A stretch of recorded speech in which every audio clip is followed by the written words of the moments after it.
I don't like to use the word. I know you're. I know. I don't like to use the word healing Awareness. because I feel like that word has been tossed around so much now. Yeah, Everyone is I healing, agree. but in their healingness, I find people becoming more self.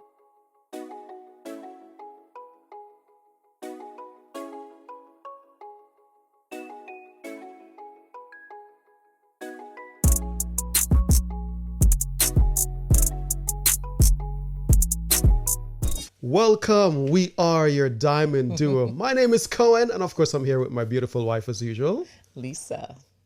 And today we are taking you through a series of, what are we talking about? Red flags. Ooh, do you notice the colors today? And I didn't have a straight red shirt, so because I didn't have a straight red shirt, I had to go with something that has the black red roses. Don't be fooled by the red roses. It could be a red flag. My shirt, I hope it shows as a red. We'll see. We may have to do a little, yes. But it's all about the red flags. And today we're working from a book that I put together, and it's called Discovering Yourself to Avoid the Wrong Relationship. So we have a whole workbook, and we're going to just pick 3 red flags from this book that we think it's important for you to understand when you're thinking about endeavoring into a relationships. All right. So just to name a few, or these 3 red flags that we're looking at today, it is number 1. Want to tell them what it is? Testing your boundaries. Testing your boundaries. Yeah. And then the next one is your gut feeling. Understand this. Your gut feeling is never, ever wrong. Whenever you're in a situation, your gut feeling is like that antenna.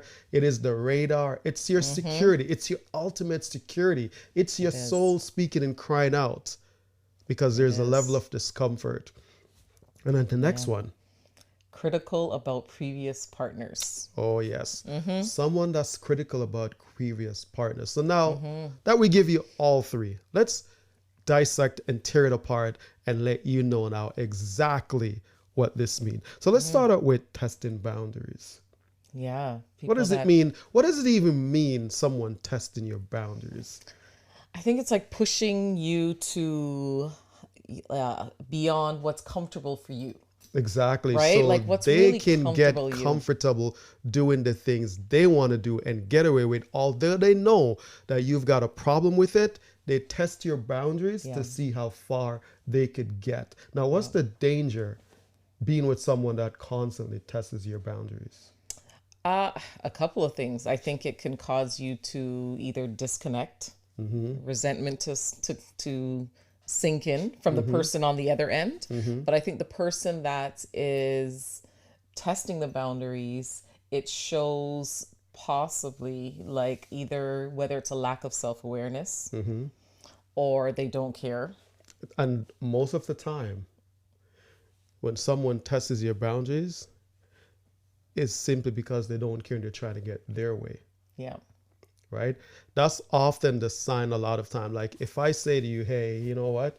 I don't appreciate you having male friends. Yeah. And you're trying to get me used to the fact that it's okay. Yeah. Right? Now you're trying to push me beyond my boundaries so you can keep yours. That is true. Right? And if those male friends are more important to you than it is me who's with you, then that's a red flag in itself. That's true. Right? That's is true. A red flag in itself. Because it boils down to that respect. Exactly. Right? Yes. The all-time high. Men needs and require respect. Yes. So when we speak to our lady, we want to know that our ladies are listening to us. Just like a woman wants it too. That's true. Because I don't think many ladies are going to be okay with a guy saying my best friend is a female. Yeah. And I mean, I know some people do. But not everybody is as comfortable, and some people are and some people aren't. And I think that that's really what it boils down to, because some people truly are and some people aren't. And if they're you not, just have to know who you're with. Exactly. And if they're not comfortable, it's not because they're insecure. Sometimes, but not always. Not always. Most times it's not because they're insecure. It's just, you know what? Yeah. As a man, we know what men think. Yeah. We know how a man thinks. And women the same. That's the point. So it has nothing to do with insecurity. It's a simple fact because we know how the opposite, we know how we think as people. Yeah, absolutely. Right? Absolutely. So therefore, you know, for me, it's like, hey, that's got to get cut. Yeah. Or there's got to be limited. Like you and your best friend, you take vacations together, you share secrets with that person. Yeah. You pretty much do everything with your best friend. So when I'm in your life, that's not my role. Yeah. And I feel like as a couple, that should be the priority, is the relationship anyway, exactly, to be honest with you, because then it's sort of like, and whether it's male or female, I feel like if that's kind of the priority anyway, I think you can have other relationships, but not necessarily your like best friend. Like that's your go-to, that's your, you know. Exactly. So testing your boundaries. And I know sometimes people's like, okay, well, how do I know too far is too far? Here's how you know too far is too far. When you express something to someone to say, hey, I'm not comfortable with this. And the person disregards those statements and do what they please anyways. You've set and established a boundary. And if they're not respecting it, that's when you know it's too far. That's your time to cut out and say, hey, my boundaries mean something to me. If it means nothing to you, then we're not on the same wavelength. We're not sharing the same core values, and it's time to bounce. And that's okay. I think people are afraid of that sometimes, and it's okay to step away. Exactly. To be honest, I think it's probably better, you know, to step away at that time, because then at least it'll just create frustration anyway. Exactly. So that is testing your boundaries. Now we want to talk about this one that a lot of us ignore so much. And it's not even just in relationships. Yes. It's in a lot of things. Our inner man, that gut feeling. Ooh, you're not feeling deep down that just doesn't sit right, doesn't feel right. And we try and ignore it a lot of times because we want what we want or whatever the case is. But that's your little alarm, your smoke detector that says something's not right. Exactly. And absolutely. And when that gut feeling speaks and you ignore it, usually doesn't turn out good. Exactly. And you tend to know, you know, you tend to feel resentment towards yourself because all the signs were there. Something was telling me no. And I pushed beyond that. That is true. And I just kept going. Don't I ever feel so stupid now? Right? Yeah, because it can be hurtful. You feel stupid because it's like, why didn't I just listen? Exactly. Why didn't I just listen or trust my instinct? That's and right. Sometimes a lot of times you can justify it because you feel like, okay, maybe it's just fear. And as I've gotten older, I've realized there's a difference with the fear and then that gut instinct that tells you don't. Exactly. Because here's the thing we do a lot of times. Sometimes our gut will tell us do something. And most time we will adhere to that and we will do it. But we tend to ignore a lot of times when the gut feeling is saying, this is a bad idea. This is a bad idea. This is a bad idea. This is a bad idea. And then we, we tend to ignore that. Right? But when the gut speaks, you know what? Take a walk over there and look across the street. We tend to follow those things. But when it says, you know what? Don't waste your time on that person. We tend to push past. Because we're seeing something that the security is showing us. And the gut has revealed, because the gut's spiritual. That's the thing in life. Exactly. The gut is spiritual. So what you're seeing in the physical, the gut's already measured out. Exactly. They've already seen past and it knows. It knows. It knows. And that's the thing we got to learn to adhere to when our guts are saying no. I agree. Trust your gut instinct. Trust it. It speaks volume. And it gives you wisdom. It really should override your mind a lot of times because yes, you have logic with it. But for most, like when it comes to a relationship, I think that your gut instinct probably in those situations, I feel should probably override it. Because, Yes. Like, right. When it comes to relationships, because that's your core, that's your soul, that's the deeper part of you. It's not like making a decision to go left and go right. It's like that's deeper and longer, and that person that you're with is the person that tends to interact with your soul a lot. Exactly. That inner part of you, whether your inner child or your adult, like it's just your inner core. So you do need to pay attention to that. Exactly. And now we want you to understand there's the gut feeling, but then there's cold feet. Exactly. There are two different things that we're talking about now. Cold feet, it's like you're good with something, but you're nervous. Yes. There's a difference there. That's right. Right? There's a difference. So we don't want you to get confused with cold feet versus that gut feeling. That gut feeling is pronounced right from the get-go. Absolutely. Cold feet is just a moment. Yes. In the whole chapter it's that like you're going to get. So we want to make sure that you understand very well the difference between the two and not get confused and say, you know what, my gut feelings when it was just cold feet at that moment. Exactly. Okay? And you'll know that at those times. I think if you really assess the situation, you can really sort of determine that, because you can say, like you said, has it been all the time? Is it something newly revealed why you're getting cold feet? Is it that step? Maybe it's engagement, right? So really assess the whole situation. Exactly. And the next one, this is really a deep one. And a lot of times this is something that we overlook because we tend to err on the side of the person we're getting to know. Someone that is critical about previous partners. Yes. Now, when you meet someone, if they're overly critical about their previous partner, that means you're walking down a path of being blamed for every damn thing in that relationship as well.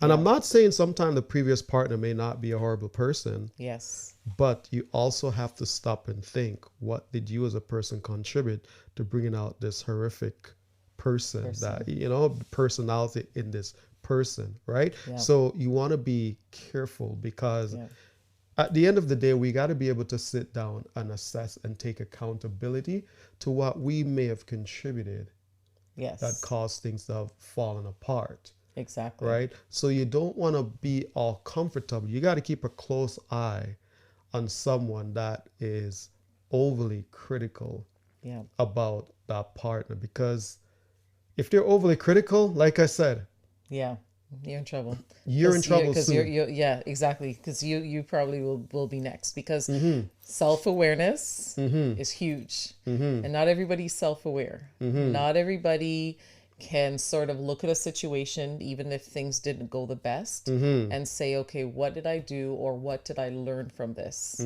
Right? Like, what do I need to change potentially? Even if I'm going to say 90% was that other person, to be honest, there's probably 10% or even more that you might realize, shoot, I was coming from this type of a place. And that's probably what triggered and created a lot of things, because maybe I interpreted things they said or things that they did negatively, and that wasn't necessarily where they were coming from, right? So you have to be open to it, at least open. And a lot of time that 10% that they contributed is the worst than it's a lot worse than the 90% that that person brought. Because that 10 could be so damaging that, the person given the 90 is just a response to the 10% that cut. Right? So be very careful of those type of people. You're going into a relationship and with those people, with someone who from the get-go, everything is about what the partner did to make it wrong. It means that at some point, you will be 100% at fault. That's right. For the errors of the relationship. Absolutely. So you want to make sure that a person can sit down and say, hey, I was just as much to be blamed, or you know what, I was responsible in certain areas, and not just because I've talked with people who've always blamed the ex-wife. But as you get to know them as a person, they're just a horrible man. Or you hear those women who blame the ex, and you know, Yeah. they're just horrible inside. They need a lot of, the I healing. don't like to use the word, I know you're I know. I don't like to use the word healing Awareness. because I feel like that word has been tossed around so much now. Yeah, Everyone is I healing, agree. but in their healingness, I find people becoming more selfish in their path of healing. Where, you know, when you're healed, it's not that it makes you more selfish or arrogant. It makes you more self-conscious, more aware, and you're supposed to choose to handle yourself differently. But a lot of these people here talk about I'm healing.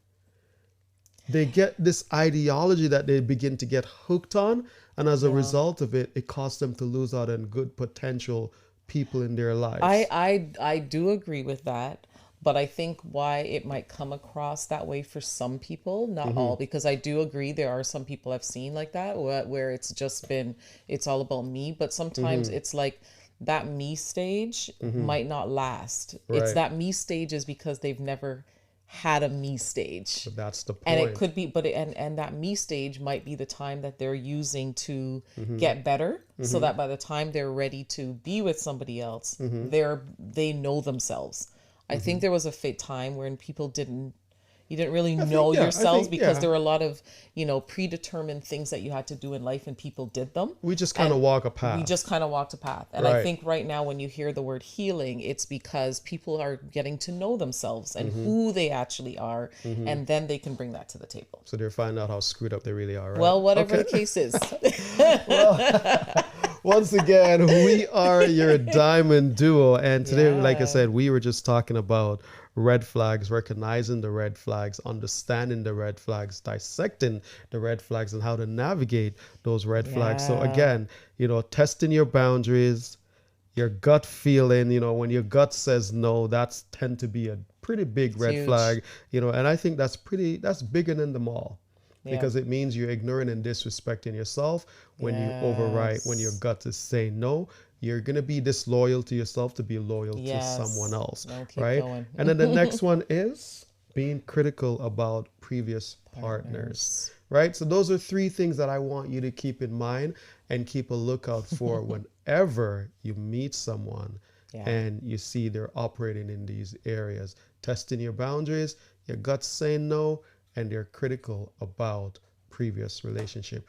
Once again, don't forget to like, share, subscribe, comment. Yeah, let's talk about it in the comments. I'm interested to hear what others have to say about this, their thoughts. Exactly. Tell us about a time someone tested your boundary, or tell us about a time your gut was saying no, but you overrode and said yes. And tell us about a time when you met someone and how critical they were about previous partners. Until then, we'll see you next time. See you.